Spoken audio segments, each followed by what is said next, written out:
അയോധ്യയിൽ അമ്പലം തകർത്തിട്ടാണ് പള്ളി പണിതത്. ഇങ്ങനെ ഈ അയോധ്യ കേസിലെ വിധിയിലില്ല. പക്ഷേ ഇപ്പോൾ DJ ചന്ദ്രചൂഡിൻ്റെ ചില വാക്കുകൾ കേൾക്കുമ്പോൾ, അല്ലെങ്കിൽ ഇന്ന് മനോരമ റിപ്പോർട്ട് ചെയ്ത കാര്യം കാണുമ്പോൾ മൊത്തം ആശയക്കുഴപ്പം ഉണ്ടാകുന്നില്ലേ? ഇത് ആശയക്കുഴപ്പം ഉണ്ടായതല്ല, ആശയക്കുഴപ്പം ഉണ്ടാക്കിയതാണ്. ഇപ്പോൾ ചന്ദ്രചൂഡ് കഴിഞ്ഞ ദിവസങ്ങളിലായിട്ട് കുറച്ച് കാര്യങ്ങൾ പറയുന്നുണ്ട്. ആദ്യം അദ്ദേഹം പറഞ്ഞു ഉമർ ഖാലിദിൻ്റെ ജാമ്യം. ഇപ്പോൾ ജാമ്യം കിട്ടിയില്ല, പിന്നെയും ഡൽഹി ഹൈക്കോടതി ജാമ്യം നിഷേധിച്ചു എന്ന് പറഞ്ഞപ്പോൾ ചന്ദ്രചൂഡ് ഒരു ഇൻ്റർവ്യൂവിൽ പറഞ്ഞു കള്ളത്തരമാണ്, കപിൽ സിബലാണ് ഇയാൾക്ക് വേണ്ടി കേസിൽ ഹാജരായത്. 7 തവണയും കോടതിയോട് ആവശ്യപ്പെട്ടു ജാമ്യ ഹർജി ഇപ്പോൾ പരിഗണിക്കരുത്. ജയിലിൽ കിടക്കുന്ന ഒരാൾക്ക് എത്രയും പെട്ടെന്ന് ജാമ്യം കിട്ടണമെന്നല്ലേ ആഗ്രഹം. അതെ. പക്ഷേ കക്ഷിയുടെ അഭിഭാഷകൻ പറഞ്ഞു ഇപ്പോൾ ജാമ്യ ഹർജി പരിഗണിക്കാൻ പാടില്ല. 7 തവണ മാറ്റി എന്ന് പറയുമ്പോൾ മിനിമം 1.5 വർഷം മാറ്റി. മിനിമം 2 മാസം കഴിഞ്ഞേ അടുത്ത പോസ്റ്റിംഗ് വരത്തുള്ളൂ. അപ്പോൾ 1.5 വർഷത്തോളം കക്ഷി ജയിലിൽ കിടന്നോട്ടെ എന്ന് കപിൽ സിബൽ തീരുമാനിക്കാൻ കാരണം എന്താ? ഇന്ത്യയിൽ ഏറ്റവും കൂടുതൽ പ്രതിഫലം വാങ്ങുന്ന വക്കീലാണ് കപിൽ സിബൽ. കാരണം ഇയാൾ ജയിലിൽ കിടക്കണം, എന്നിട്ട് ഈ രാജ്യത്ത് മുസ്ലിങ്ങൾക്ക് രക്ഷയില്ല, അവർക്ക് ജാമ്യം പോലും കിട്ടത്തില്ല എന്ന് പറഞ്ഞൊരു നാരേറ്റീവ് ഉണ്ടാക്കണം. ഇതാണൊരു പദ്ധതി. ഇങ്ങനെ ഒരു നാരേറ്റീവ് ബിൽഡിംഗ് നമ്മുടെ നാട്ടിൽ നടക്കുന്നുണ്ട് എന്ന് കഴിഞ്ഞ കുറച്ച് ദിവസമായി ചന്ദ്രചൂഡ് പല അഭിമുഖങ്ങളിൽ എക്സ്പോസ് ചെയ്യുകയാണ്. അപ്പോൾ അയോധ്യ വിധി കഴിഞ്ഞ് വന്നതിന് ശേഷം ഇതെന്തൊരു വിധിയാണ്, ഇതുപോലത്തെ ഒരു വിധി കേട്ടിട്ടില്ല. അവിടെ ഉണ്ടായിരുന്ന ബാബറി പള്ളിയുടെ താഴെ അമ്പലം പോയിട്ട് ഒരു പിണ്ണാക്കും ഇല്ലായിരുന്നു. കോടതി കണ്ടെത്തിയിട്ടുണ്ട് അവിടെ ബാബറി പള്ളിയുടെ അടിയിൽ ഒരു ക്ഷേത്രത്തിൻ്റെ അവശിഷ്ടവും കണ്ടെത്തിയിട്ടില്ല. എന്നിട്ടും കോടതി എന്ത് ചെയ്തു? അത് ന്യായാന്യായങ്ങൾ നോക്കാതെ പള്ളി പൊളിച്ചത് തെറ്റാണ്, എന്നാലും സ്ഥലം ഹിന്ദുക്കൾക്ക് കൊടുത്തേക്കാന്ന് പറഞ്ഞ് ഈ വിധി ഒരു ശരിയായ വിധിയല്ല എന്നൊരു നറേഷൻ ബിൽഡിങ് നമ്മുടെ രാജ്യത്ത് വ്യാപകമായി നടത്തിയിട്ടുണ്ട്. ഈ പറയുന്ന ആളുകൾ 1045 പേജുകളുള്ള അയോധ്യ വെർഡിക്റ്റ് വായിക്കാത്തവരല്ല. നമ്മുടെ ഈ 148 കോടി ജനങ്ങളിൽ അയോധ്യ കേസിലെ വിധി വായിച്ചിട്ടുള്ള എത്ര പേര് കാണും? 1 ലക്ഷം പേര് കാണും കൂടിപ്പോയല്ലേ? അതെ. അല്ലെ ഒരു 10 ലക്ഷം കൂട്ടം. നമ്മുടെ ജനസംഖ്യയുടെ എത്ര ഭാഗമുണ്ട്? വളരെ തുച്ഛമായ ആളുകൾക്ക് മാത്രമേ ഈ 1045 പേജുള്ള വിധിന്യായം വായിച്ച് മനസ്സിലാക്കാൻ കഴിയുള്ളൂ. അതൊരു നിർഭാഗ്യകരമായ അവസ്ഥയാണ്. എല്ലാ ആളുകൾക്കും അവരുടെ പ്രാദേശിക ഭാഷയിൽ ഇത്രയും പ്രമാദമായ ഒരു കേസിലെ വിധി വായിക്കാൻ കഴിയുന്നൊരു സാഹചര്യം ഉണ്ടായാൽ വളരെ നന്നായിരിക്കും എന്നാണ് എൻ്റെ അഭിപ്രായം. ഏതായാലും ആ ഒരു അവസരം മുതലാക്കിയെടുത്തിട്ടാണ് വലിയ പ്രചാരണം. സുപ്രീം കോടതിയുടെ വിധിയിൽ ഒരിക്കലും ഈ തകർക്കപ്പെട്ട പള്ളിയുടെ അടിയിൽ പണ്ട് ബാബർ തകർത്ത ഒരു ക്ഷേത്രത്തിൻ്റെ അവശിഷ്ടമുണ്ട് എന്ന് കണ്ടെത്തിയിട്ടില്ല എന്നുള്ള പച്ചക്കള്ളം പറയുന്നത്. അതാണ് ചന്ദ്രചൂഡ് ഇന്നലെ പൊളിച്ചത്. ചന്ദ്രചൂഡ് പൊളിച്ചിട്ട് പറഞ്ഞാൽ അങ്ങനെയല്ല, നിങ്ങൾ വിധി വായിച്ചു നോക്ക്, വിധിയിൽ കൃത്യമായും പറയുന്നുണ്ട് അവിടെ ബാബറി പള്ളിയുടെ താഴെ ഒരു ക്ഷേത്രത്തിൻ്റെ അവശിഷ്ടങ്ങൾ, അതിൻ്റെ തൂണുകൾ, അതിൻ്റെ ശിലാഫലകങ്ങൾ എല്ലാം കണ്ടെത്തിയിട്ടുണ്ട് എന്ന് വിധിന്യായത്തിൽ വ്യക്തമായി പറയുന്നുണ്ട് എന്ന് ചന്ദ്രചൂഡ് ഇന്നലെ ശ്രീനിവാസ ജെയിൻ എന്ന് പറയുന്ന ഇടതുപക്ഷ മാധ്യമ പ്രവർത്തകർ നൽകിയ അഭിമുഖത്തിൽ പറഞ്ഞു. അതേക്കുറിച്ച് മനോരമ ഇന്ന് കൊടുത്തിരിക്കുന്ന വാർത്ത എന്നറിയോ? ആ വിധി എഴുതിയ ബെഞ്ചിലുണ്ടായിരുന്ന ചന്ദ്രചൂഡ് പറയുന്നു ആ വിധിന്യായത്തിൽ എഴുതിയിട്ടുണ്ട് എന്ന് പറയുന്നു. 1045 പേജുകളുള്ള വിധിന്യായം പബ്ലിക് ഡൊമൈനിലുണ്ട്, ആർക്കും ആക്സസ് ചെയ്യാം, ഗൂഗിൾ ചെയ്താൽ കിട്ടും. എന്നിട്ട് മനോരമ പച്ചക്കള്ളം എഴുതുവാണ്. അയോധ്യ കേസ് വിധിക്ക് വിപരീത പരാമർശവുമായി ചന്ദ്രചൂഡ് വിവാദം. പിന്നെ ക്ഷേത്രം പൊളിച്ചു മാറ്റിയതിന് ശേഷമാണ് ബാബറി മസ്ജിദ് നിർമ്മിച്ചതെന്ന നിഗമനത്തിലെത്താൻ തെളിവുകളില്ലെന്നായിരുന്നു അയോധ്യ കേസിൽ 2019 വിധിയിൽ പറയുന്നത്. അങ്ങനെ ഒരിക്കലും ആ വിധിയിൽ പറഞ്ഞിട്ടില്ല. അങ്ങനെ ഇവിടുത്തെ ഇസ്ലാമിസ്റ്റുകളും ഇവിടുത്തെ ഇടതുപക്ഷക്കാരും പറഞ്ഞു പരത്തിയ ഒരു നറേറ്റീവാണ്. അങ്ങനെ വിധിയിൽ ഒരിക്കലും ഇല്ല. കാരണം 1045 പേജുള്ള വിധി ഈ നാട്ടിലെ ഭൂരിപക്ഷം ആളുകൾ വായിക്കാൻ പോകുന്നില്ല. അതുകൊണ്ട് ഇങ്ങനെ ഒരു കള്ളം പ്രചരിപ്പിക്കാമെന്ന് കണക്കാക്കി കാലേ കുട്ടി പ്രചരിപ്പിച്ചുകൊണ്ടിരിക്കുക. അത് വ്യാജമാണ്, വിധിയിൽ വ്യക്തമായി പറഞ്ഞിട്ടുണ്ട് എന്ന് ചന്ദ്രചൂഡ് പറഞ്ഞിരിക്കുന്നു. ആ ചന്ദ്രചൂഡ് പറഞ്ഞതിനെ വീണ്ടും മനോരമ റിപ്പോർട്ട് ചെയ്തപ്പോൾ എന്താ പറയുന്നത്? ചന്ദ്രചൂഡ് ഉൾപ്പെടെ എഴുതിയ വിധിയിൽ അങ്ങനെ ഇല്ല എന്ന് പറയുന്നു. അപ്പം മനോരമ പച്ചക്കള്ളം പറയുന്നു. പച്ചക്കള്ളം പറയുന്നത് ശരിക്കും കോടതി വിധിയെ ദുർവ്യാഖ്യാനം ചെയ്യുന്നത് കോടതി ലക്ഷ്യത്തിന് തുല്യമാണ്. അപ്പോൾ കോടതിക്കെതിരായ ഒരു വാർത്തയാണ് ഇപ്പോൾ മനോരമ കൊടുത്തിരിക്കുന്നതെന്ന് അറിയോ? ഈ ഇസ്ലാമിസ്റ്റുകളെ തൃപ്തിപ്പെടുത്താൻ വേണ്ടിയിട്ടാണ്. നമുക്ക് വേറൊരു കാര്യം ചെയ്യാം, നമുക്ക് ഈ കേസിൻ്റെ ചരിത്രം ഒന്ന് നോക്കാം. ഫൈസാബാദ് സിവിൽ കോടതിയിലാണ്, സിവിൽ ജഡ്ജിൻ്റെ മുമ്പാകെയാണ് അയോധ്യ കേസിലെ തർക്കം ആരംഭിക്കുന്നത്. സ്യൂട്ട് 1 മുതൽ 5 വരെയുള്ള സ്യൂട്ടുകൾ വന്നു. അതിൽ സ്യൂട്ട് നമ്പർ 4 കൊടുത്തത് സുന്നി വഖഫ് ബോർഡും മറ്റും നൽകിയ ഹർജിയാണ് സ്യൂട്ട് നമ്പർ 4. സ്യൂട്ട് നമ്പർ 5 എന്ന് പറയുന്നത് രാംലല്ല, രാംലല്ല വിഗ്രഹം ഭഗവാന് വേണ്ടി കൊടുത്ത കേസ്. പിന്നെ 1, 2, 3 എന്ന് പറയുന്നത് നിർമോഹി അഘാട ഹിന്ദു ഭക്തർക്ക് കൊടുത്ത കേസുകളുണ്ട്. പക്ഷെ അത് മാറ്റി വെക്കാം. 1, 2, 3 സ്യൂട്ടുകൾ മാറ്റി വെച്ചിട്ട് സുന്നി വഖഫ് ബോർഡ് കൊടുത്ത അവിടെ തങ്ങളുടെ ഭൂമിയാണെന്ന് പറയുന്ന തങ്ങൾക്കാണ് ഇവിടെ പൂർണ്ണമായ അധികാരം എന്ന് പറയുന്ന ഫൈസാബാദ് കോടതിയിലെ സ്യൂട്ട് നമ്പർ 4. സ്യൂട്ട് നമ്പർ 5 എന്ന് പറയുന്നത് അങ്ങനെയല്ല, ഇത് ശ്രീരാമ ജന്മസ്ഥാനാണ്. അവിടെ ബാബർ ആ ക്ഷേത്രം പൊളിച്ചിട്ടാണ് ഈ ബാബർ പള്ളി ഉണ്ടാക്കിയത്. അതുകൊണ്ട് അവിടെ ക്ഷേത്രമാണ് വേണ്ടത്, ആ ഭൂമി ഹിന്ദുക്കൾക്ക് അവകാശപ്പെട്ടതാണെന്ന് പറയുന്ന രാംലല്ലയ്ക്ക് വേണ്ടി കൊടുത്ത ഹർജികൾ. ഈ 2 സ്യൂട്ട് എടുക്കാം. 2 സ്യൂട്ടിൽ സ്യൂട്ട് നമ്പർ 4 സുന്നി വഖഫ് ബോർഡ് പറഞ്ഞിരുന്നത് എന്താണെന്നറിയോ? ബാബറി പള്ളി ഉണ്ടാവുന്നതിന് മുമ്പ് അവിടെ ഒരു ശൂന്യസ്ഥലമായിരുന്നു, അവിടെ ഒരു നിർമ്മിതിയും ഉണ്ടായിരുന്നില്ല എന്ന് പറഞ്ഞു. അപ്പോൾ അവരുടെ കണ്ടൻഷൻ നമുക്കതിൻ്റെ ഡോക്യുമെൻ്റ് കാണിക്കാം. സുപ്രീം കോടതിയുടെ വിധിയിൽ അത് എടുത്ത് കാണിക്കുന്നുണ്ട്. അവിടെ ഒന്നും ഉണ്ടായിരുന്നില്ല എന്നായിരുന്നു സുന്നി വഖഫ് ബോർഡ്, അതായത് ബാബറി പള്ളിക്ക് വേണ്ടി പള്ളിയുടെ ഭൂമിയാണെന്ന് സ്ഥാപിക്കാൻ വേണ്ടി കേസ് കൊടുത്ത മുസ്ലിം പക്ഷം, അങ്ങനെ പറയാം, മുസ്ലിം പക്ഷത്തിൽ അവിടെ ഒന്നുമുണ്ട്. ഞങ്ങൾക്ക് ബാബർ അവിടെ ഈ പള്ളി പണിയുമ്പോൾ അവിടെ ഒരു നിരപ്പായ സ്ഥലമായിരുന്നു, അവിടെ വേറെ ഒന്നും ഉണ്ടായിരുന്നില്ല എന്ന് പറഞ്ഞു. അങ്ങനെ ഹർജി നടക്കെ ഹൈക്കോടതി ഉത്തരവിൻ്റെ അടിസ്ഥാനത്തിൽ ആർക്കിയോളജിക്കൽ സർവേ ഓഫ് ഇന്ത്യ അവിടെ സർവേ നടത്തി. സർവേ നടത്തിയപ്പോൾ മണ്ണിനടിയിൽ ചില കെട്ടിടത്തിൻ്റെ അവശിഷ്ടങ്ങൾ കണ്ടെത്തിയ ഉടനെ ശ്രദ്ധിക്കണം, കണ്ടെത്തിയ ഉടനെ ഫൈസാബാദ് സിവിൽ ജഡ്ജി മുമ്പാകെ 4ാമത്തെ സ്യൂട്ട് ഫയൽ ചെയ്തിരുന്ന സുന്നി വഖഫ് ബോർഡ് എന്ത് ചെയ്യുന്നറിയോ?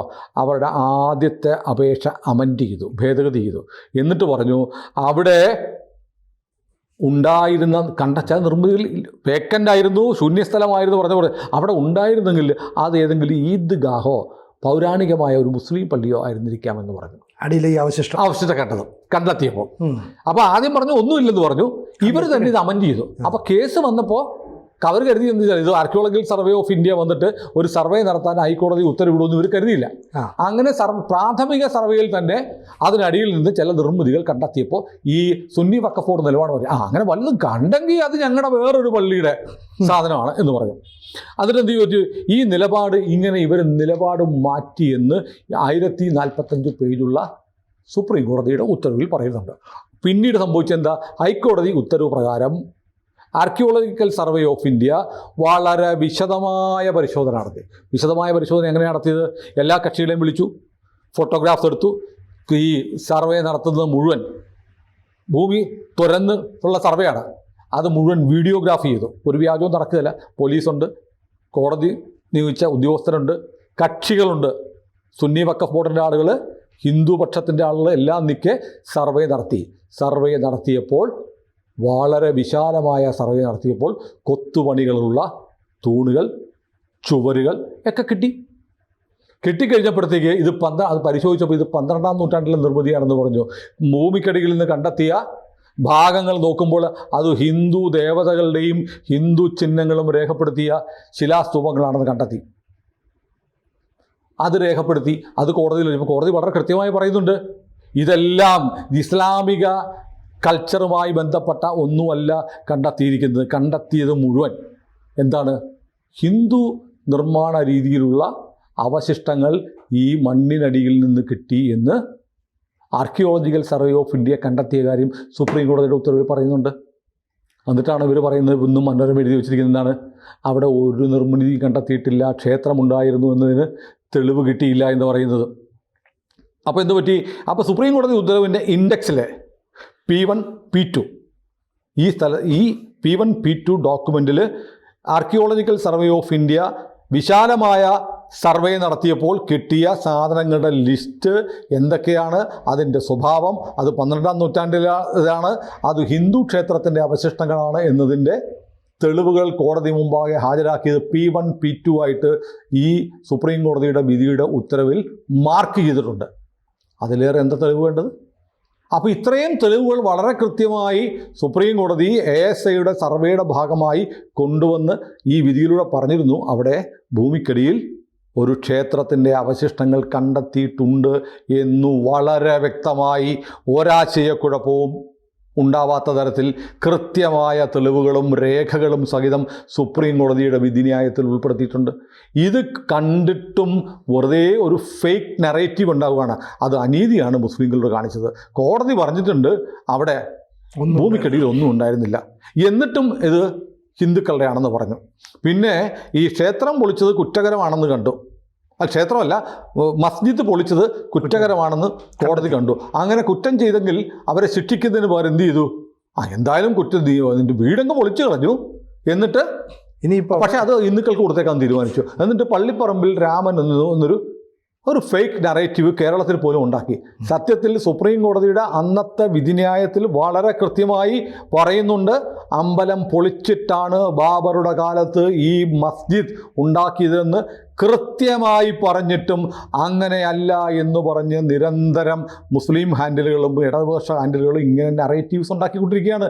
കെ മുഹമ്മദ് ഞാനെന്ന ഭാരതീയൻ എന്ന് പറയുന്ന മാതൃഭൂമി ബുക്സ് ഇറക്കിയിട്ടുള്ള പുസ്തകത്തിൽ വളരെ കൃത്യമായി ഈ കെ മുഹമ്മദ് ഈ അയോധ്യ കേസിൻ്റെ കാര്യങ്ങൾ പറയുന്നുണ്ട്. ആരാണിതുണ്ടാക്കിയതെന്നും ഇർഫാൻ അഹമ്മദ് അടക്കമുള്ള മുസ്ലിം ഇടതുപക്ഷ ചരിത്രകാരന്മാരുണ്ടാക്കിയ കുത്തിത്തിരിപ്പുകൾ എന്തൊക്കെയാണെന്നും ഇത് വലിയ പ്രശ്നമാക്കി മാറിയത് എങ്ങനെയാണെന്നും സുന്നി വഖഫ് ബോർഡ് തുടക്കത്തിൽ ഈ പ്രശ്നം ഇത് വിട്ടുകൊടുക്കാൻ തയ്യാറാണെന്ന് ഉൾപ്പെടെയുള്ള കാര്യങ്ങളും ഒക്കെ. പിന്നെ മാത്രമല്ല അതിലൊക്കെ ഈ ദൈവത്തിന് രൂപമില്ലാത്ത ദൈവത്തെ വിശ്വസിക്കുന്നവരാണ് മുസ്ലിമുകൾ, അല്ലേ? അതെ. അപ്പം വിഗ്രഹം ഇല്ല. ക്ഷേത്രവും മസ്ജിദും തമ്മിലുള്ള വ്യത്യാസം, ക്ഷേത്രത്തിലൊരു വിഗ്രഹമുണ്ട്, ആരാധന എന്ന് പറയുന്ന ആ വിഗ്രഹത്തെയാണ് ആരാധിക്കുന്നത്. അതെ. അതുകൊണ്ട് ആ ക്ഷേത്രത്തിന് വിഗ്രഹം ഇരിക്കുന്ന സ്ഥലത്തിന് പ്രാധാന്യമുണ്ട്. പക്ഷെ മസ്ജിദ് അങ്ങനെയല്ല. മസ്ജിദിൽ ദൈവമില്ലാത്തതുകൊണ്ട് എവിടെയും മുസ്ലിമിന് പ്രാർത്ഥിക്കാം. അപ്പോൾ ബാബറി പള്ളിയിൽ തന്നെ പ്രാർത്ഥിക്കണമെന്നൊരു നിർബന്ധവുമില്ല. അതുകൊണ്ടാണ് ഇപ്പോൾ ഇവർ വന്ന് ട്രാഫിക് ബ്ലോക്കിൽ സീബ്ര ലൈനിൽ മറ്റേ ഷീറ്റ് പിരിച്ച് നിസ്കരിക്കുന്ന ഫാഷൻ ഇന്ത്യയിലും വരുന്നത്. ഫ്ലൈറ്റിൽ പ്രാർത്ഥിക്കുക, ട്രെയിനിൽ പ്രാർത്ഥിക്കുക, നട റോഡിൽ പ്രാർത്ഥിക്കുന്നത് ഇപ്പോൾ വലിയൊരു വെല്ലുവിളിയാണ്. ഞങ്ങളിപ്പോൾ ഇത്ര ഞങ്ങളുടെ എണ്ണത്തിൽ കൂടിയിട്ടുണ്ട്, അതുകൊണ്ട് ഞങ്ങൾ ഇവിടെയും പ്രാർത്ഥിക്കും, നീയൊക്കെ വേണമെങ്കിൽ ഞങ്ങളുടെ പ്രാർത്ഥന കഴിഞ്ഞ് നിസ്കാരം കഴിഞ്ഞ് പോയാൽ മതി എന്നുള്ള ഹുങ്ക് വടക്കേ ഇന്ത്യൻ സംസ്ഥാനങ്ങളിലൊക്കെ കാണിക്കുന്നുണ്ട്. കേരളത്തിൽ അതെന്ത് വരുമെന്ന് നോക്കിയാൽ മതി. കേരളത്തിൽ നമ്മൾ ഒരിക്കലും പ്രതീക്ഷിക്കാത്ത ഒരുപാട് കാര്യങ്ങൾ വന്നിട്ടുണ്ട്. അതുകൊണ്ട് ഇതും വലിയ താമസം വരും. അപ്പോൾ നമ്മുടെ പ്രശ്നം അതല്ല. അപ്പോൾ കെ മുഹമ്മദിൻ്റെ പുസ്തകത്തിൽ വളരെ കൃത്യമായി പറയുന്നുണ്ട്. പക്ഷേ കെ മുഹമ്മദ് മുസ്ലിം ആണെങ്കിലും സത്യം പറഞ്ഞുകൊണ്ട് അയാളെ കാഫിറായിട്ടാണ് കൂട്ടുന്നത്. സത്യത്തിൽ മുസ്ലിം ആണെങ്കിൽ സത്യമാണെങ്കിലും അങ്ങനെ പറയാമോ? അതാണ് നമ്മുടെ കാര്യമല്ലേ, നമ്മുടെ പള്ളിയുടെ കാര്യമില്ല. അപ്പോൾ നമ്മൾ അല്ല, അതങ്ങനെ ഒരു കാര്യമുണ്ട്. ഒരു മുസ്ലിം താല്പര്യങ്ങൾ സംരക്ഷിക്കാൻ വേണ്ടി കള്ളം പറയാമെന്ന് പഠിപ്പിക്കുന്നുണ്ട്. മുസ്ലിമിനെ രക്ഷിക്കാൻ വേണ്ടി, മുസ്ലിം താല്പര്യം രക്ഷിക്കാൻ വേണ്ടി കള്ളം പറയാം. പിന്നെ എനിക്ക് ഒരു കാര്യം സാധിക്കുന്നവരെ സിലുവിനെ വിശ്വസിപ്പിക്കാൻ വേണ്ടി വ്യാജം പറയാം. ഞാൻ മതേതരവാദിയാണ്, ഇന്ത്യയിൽ ജനാധിപത്യമാണ് വേണ്ടത് എന്ന് എൻ്റെ ആളുകൾ ഭൂരിപക്ഷം ആകുന്നവരെ ഞാൻ പറഞ്ഞുകൊണ്ടിരിക്കും. ആയി കഴിയുമ്പോൾ ഞാൻ മാറ്റി പറയും. അങ്ങനെയൊന്നുമില്ല, ലോകം മുഴുവൻ ഇസ്ലാമിക ഭരണം വേണമെന്ന് ഞാൻ പറയും. പക്ഷേ ആകുന്നത് വരെ മതേതരത്വം, ജനാധിപത്യം, ഭരണഘടന എന്നൊക്കെ പറയുന്നതിന് എന്ത് പറയുന്നറിയോ? അതായത് നമ്മുടെ ലക്ഷ്യത്തിലേക്ക് എത്തുന്നത് വരെ നമ്മൾ പ്രച്ഛന്ന വേഷം കെട്ടുന്നതിന് തക്കിയ എന്ന് പറയും. തക്കിയ ആ തക്കിയ ഒരുപാട് കാണുന്നുണ്ട്. നമ്മൾ ഈ കാണുമ്പോൾ ഈ പറയുമ്പോൾ അയ്യോ ഭരണഘടന പൊന്നു പുസ്തകമല്ലേ, അതിനെ നമ്മൾ രാവിലെ ഉച്ചയ്ക്കും വൈകിട്ടും പൂജിക്കണം കേട്ടോ എന്നൊക്കെ പറയും. ഭൂരിപക്ഷം വരുമ്പോൾ ഭരണഘടന അറബിക്കടലില്ല, പിന്നെ ഞങ്ങളുടെ പുസ്തകം ശരിയാണ്. അപ്പോൾ അതുവരെ ഭരണഘടനയ്ക്ക് വേണ്ടി ഭരണഘടനാ സംരക്ഷണം എന്നൊക്കെ പറഞ്ഞ് ഇവിടെ ജാഥ നടത്തുമ്പോഴത്തേക്ക് നമ്മൾ കണ്ടോണം ഇതിനാണ് തക്കിയ എന്ന് പറയുന്നത്. എനിക്കല്ലേ ഹിന്ദുക്കളെയും ക്രിസ്ത്യാനികളൊക്കെ എനിക്ക് ഭയങ്കര സ്നേഹമാണ് കേട്ടോ, അവരൊക്കെ നമ്മുടെ സഹോദരങ്ങളല്ലേ എന്ന് പറയുമ്പോൾ ആലോചിക്കണം, തക്കിയാണ്. കാരണം അവിശ്വാസിയെ, വിഗ്രഹാരാധകനെ സ്നേഹിക്കാൻ മതം പഠിപ്പിക്കുന്നില്ല. അപ്പം അതുകൊണ്ട് അങ്ങനെ അവിശ്വാസി, വിഗ്രഹാരാധകൻ, കാഫിർ അവൻ നമ്മുടെ കീഴ്പ്പെട്ട് ജീവിക്കുന്ന സമയം വരെ നമ്മളെന്ത് ചെയ്യും? തക്കിയ പറയും. എന്ന് പറയുന്നത് പോലെ ഇവരിപ്പോൾ ഒരു വലിയ വ്യാജ നറേറ്റീവ് ഉണ്ടാക്കാൻ ഈ തക്കിയ കൈവശമാക്കിയിരിക്കുന്നവർക്ക് ഒരു ബുദ്ധിമുട്ടുമില്ല. അതുകൊണ്ടാണ് ഇവരിങ്ങനെ ബാബറി വിധിയിൽ അങ്ങനെ പറഞ്ഞിട്ടില്ല എന്ന് പറഞ്ഞുകൊണ്ടിരിക്കുക. അതാണിപ്പോൾ ചന്ദ്രചൂഡ് പൊളിച്ച്. ചന്ദ്രചൂഡ് കൃത്യമായി പറഞ്ഞാൽ അങ്ങനെയല്ല, നിങ്ങൾ വിധിന്യായം എടുത്ത് വായിച്ചു നോക്കണം. വളരെ കൃത്യമായി അവിടെ ക്ഷേത്രം ഉണ്ടായിരുന്നു എന്ന് പറഞ്ഞിട്ടുണ്ട് വിധിന്യായത്തിൽ. അത് ക്ഷേത്രത്തിൽ മനോരമ അതല്ലേ കൊടുക്കണ്ടേ? മനോരമ തലക്കെട്ടിലുണ്ട് വിധിക്ക് വിപരീത പരാമർശവുമായി ചന്ദ്രചൂഡ് എന്ന് പറഞ്ഞാൽ അവിടെ ഭൂമിക്കടിയിൽ ക്ഷേത്രത്തിൻ്റെ അവശിഷ്ടം ഉണ്ടായിരുന്നു എന്ന് വിധിയിലുണ്ട്. ചന്ദ്രചൂഡ് വീണ്ടും പറഞ്ഞു. ആ സത്യത്തിൽ അങ്ങനെ ആ വാർത്ത കൊടുക്കാൻ മനോരമയ്ക്ക് ചില സ്ഥലങ്ങൾ നട്ടല് വിറയ്ക്കും. ചന്ദ്രചൂഡ് പറഞ്ഞത് അവിടെ ബാബറി മസ്ജിദിൻ്റെ അടിയിൽ ഹിന്ദു ക്ഷേത്രം ഉണ്ടായിരുന്നു, അതിനെയാണ് അയോധ്യ കേസ് വിധിക്ക് വിപരീത പരാമർശം. എന്താ വിപരീത പരാമർശം? അതിനകത്തില്ല. അവിടെ ക്ഷേത്രം ഉണ്ടായിരുന്നു എന്ന് പറഞ്ഞത് എഴുതാൻ മനോരമയ്ക്ക് ധൈര്യമില്ല. അത് മാത്രമല്ല, എന്നിട്ട് പറയുകയാണ് 2019 വിധിയിൽ ഇല്ലാത്ത കാര്യമാണ് പറഞ്ഞത്. വിധിയിലെ കാര്യങ്ങളും വിധിയിലെ അനക്ഷർ P1 P2 അടക്കമുള്ള കാര്യങ്ങളാണ് ഇപ്പോൾ നമ്മൾ എടുത്തു പറഞ്ഞത്. നമ്മൾ ഡോക്യുമെൻ്റ് നമ്മൾ പ്രേക്ഷകരെ കാണിക്കുന്നുണ്ട്. അപ്പോൾ പച്ചക്കള്ളം പറഞ്ഞ് ഒരു ഇന്ത്യയിലെ സുപ്രീം കോടതിയുടെ സുപ്രധാനമായ ഒരു വിധിക്കെതിരെ വ്യാജ പ്രചാരണം നടത്തിക്കൊണ്ടിരിക്കുകയാണ് ഇവിടുത്തെ ചില കേന്ദ്രങ്ങൾ. മനോരമ ഇന്ന് ചന്ദ്രചൂഡ കള്ളം പൊളിച്ചതിന് ശേഷവും അതിനെ വളച്ചൊടിച്ച് വിപരീത പരാമർശം ചന്ദ്രചൂഡ് പറഞ്ഞിരിക്കുന്നു എന്ന് പറഞ്ഞു. സത്യത്തിൽ കണ്ടംപ്റ്റാണ്. മനോരമയ്ക്കെതിരെ കണ്ടംപ്റ്റ് കൊടുക്കേണ്ടതാണ്. കാരണം ചന്ദ്രചൂഡ് പറഞ്ഞതില്ല, വിധിക്കെതിരെ പറഞ്ഞു എന്നാണ് പറഞ്ഞത്. അപ്പോൾ ഇതാണ് കുറേ കാലമായി നമ്മുടെ ചില ആളുകൾക്കും തോന്നലുണ്ട്, സുപ്രീം കോടതി ഹിന്ദുക്കൾക്ക് വേണ്ടി അവസാനം സുപ്രീം കോടതി നമുക്ക് ശരിയാക്കി തന്നു കേട്ടോ. എന്തൊക്കെ കരുതുന്ന ഹിന്ദുക്കളുണ്ട്. സത്യം എന്നോട് പറഞ്ഞിട്ടുണ്ട്. സംഭവമൊക്കെ ശരിയാണെങ്കിലും അയോധ്യ കേസിൽ അവസാനം സുപ്രീം കോടതി നമ്മുടെ പക്ഷത്ത് നിന്നല്ലേ? അങ്ങനെയല്ല സാർ. സുപ്രീം കോടതി കൃത്യമായി സുപ്രീം കോടതിയുടെ മുന്നിൽ വന്ന രേഖകളും തെളിവുകളും ഒക്കെ അടിസ്ഥാനമാക്കിയിട്ടാണ് അത് ശ്രീരാമ ജന്മഭൂമിയാണെന്നും അവിടെ ഒരു ക്ഷേത്രം പറയുന്നുണ്ട്. അവിടെ ഈ ഭൂമിക്കടിയിൽ സർവേ കണ്ടെത്തുന്നറിയോ? അവിടെ ചെറിയൊരു ക്ഷേത്രം എന്നല്ല പറഞ്ഞത്. ഇപ്പോൾ ഉള്ള ബാബറി പള്ളിയുടെ, ഇപ്പോൾ ഉള്ളതെന്ന് വെച്ചാൽ അന്ന് ഉണ്ടായിരുന്ന ബാബറി മസ്ജിദിന്റെ അത്രയുമോ അതിനേക്കാൾ ബൃഹത്തോ ആയ ഒരു നിർമ്മിതി മണ്ണിനടിയിൽ ഉണ്ടായിരുന്നു എന്നാ കണ്ടെത്തിയത്. ചെറുതല്ല, ഭീമാകാരമായ ഒരു സാധനം. ഒന്നെങ്കിൽ ഇത്രയും, അല്ലെങ്കിൽ അതിലേറെ ഉണ്ടായിരുന്ന ഒന്നും മണ്ണിനടിയിൽ ഉണ്ടെന്നാ കണ്ടെത്തിയത്. അതിനെയാണ് ഇവർ മറച്ചു വെക്കാൻ ശ്രമിക്കുന്നത്, തമസ്കരിക്കാൻ ശ്രമിക്കുന്നത്. അപ്പോൾ കുറച്ചായിട്ട് ഈ വളരെ ധീരമായി ഇന്ത്യയുടെ മുൻ ന്യായാധിപൻ, ചീഫ് ജസ്റ്റിസ് ഓഫ് ഇന്ത്യ, രാജ്യത്ത് നടക്കുന്ന നാറേറ്റീവ്, വ്യാജ പ്രചാരണം, അതാണ് ഉമർ ഖാലിദിൻ്റെ കാര്യത്തിൽ. ജയിലിൽ കിടക്കുന്നവൻ എനിക്ക് ജാമ്യം വേണ്ട എന്ന് പറഞ്ഞ് കോടതിയിൽ അപേക്ഷ കൊടുക്കും. എന്നിട്ട് പുറത്ത് നിൽക്കുക, കണ്ടില്ലേ അബ്ജോദിനെ ഉമർ ഖാലിദിനെ ജയിലിലിട്ടിരിക്കുക, ഇവിടെ ജനാധിപത്യം ഉണ്ടോ എന്ന് നിലവിളിക്കും. ഇങ്ങനെ പറഞ്ഞ് രാജ്യത്ത് മുഴുവൻ സിസ്റ്റത്തിനോട്, കോടതികളോടുള്ള ബഹുമാനമില്ലാതാക്കാൻ, ആദരവില്ലാതാക്കാൻ, ഇതെല്ലാം സംഖ്യയുടേതായി എന്ന് ചിത്രീകരിക്കാനുള്ള പ്രചാരണത്തിന് ഒത്താശ ചെയ്തിരിക്കുകയാണ് എന്ന കാര്യമാണ് ഇന്നലെ ചന്ദ്രചൂഡ് പറഞ്ഞത്. അതിനെയാണ് വീണ്ടും വളച്ചൊടിച്ച് മലയാളത്തിലെ പത്രമുത്തശ്ശി ഇങ്ങനെ വാർത്ത കൊടുത്തിരിക്കുന്നത്. കൂടുതൽ വാർത്തകളും വിശേഷങ്ങളും നിങ്ങളിലേക്ക് എത്താൻ ABC മലയാളം സബ്സ്ക്രൈബ് ചെയ്യുക, ബെൽബട്ടനും അമർത്തുക.